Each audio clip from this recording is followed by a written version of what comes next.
નમસ્કાર, સાંજના 6 વાગી રહ્યા છે. આપ જોઈ રહ્યા છો Gujarat first news room live સાથે હું છું માનસી સોની. પોલીસ ભરતીને લઈને સૌથી મહત્વના સમાચાર સામે આવી રહ્યા છે. આગામી સપ્તાહમાં પોલીસ વિભાગમાં ખાલી પડેલી જગ્યાઓ પર ભરતી કરવામાં આવશે. આગામી 4 સપ્તાહમાં જ 2000 ખાલી પદો પર ભરતી પૂર્ણ કરાશે. સરકારી વકીલ ગુરુશરણ વિર્કે મુખ્ય ન્યાયાધીશની ખંડપીઠમાં માહિતી આપી છે. પાછલા 2 મહિનામાં કરેલી ભરતી અંગેની માહિતી પણ કોર્ટના ધ્યાને મૂકવામાં આવી. પોલીસ ભરતી બોર્ડમાં કાયમી અધ્યક્ષની નિમણૂક પૂર્ણ કરી હોવાની માહિતી અપાઈ છે. તો ખાલી પડેલી 4723 પ્રમોશનલ પોસ્ટ પૈકી 3717 પોસ્ટ પર ઝડપી કાર્યવાહી કરાશે. આ સાથે જ ખાલી પડેલી જગ્યાઓ મામલે સીધી ભરતી માટે જલ્દી પરીક્ષા પણ લેવાશે.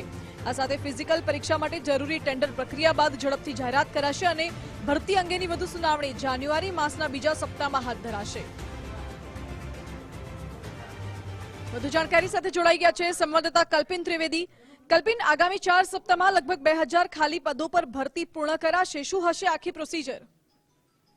બિલકુલ માનસી, જો આગામી દિવસોની અંદર રાજ્યની અંદર પોલીસ વિભાગમાં જે ખાલી પડેલા પદો છે તે પદો ભરવા માટે રાજ્ય સરકારે કવાયત હાથ ધરી છે. ખાસ કરીને આગામી 4 સપ્તાહમાં 2000 ખાલી પદો પર જે ખાસ કરીને યુવાનો પોલીસ ભરતીની તૈયારીઓ કરતા છે તેના માટે ખૂબ મહત્વના સમાચાર છે.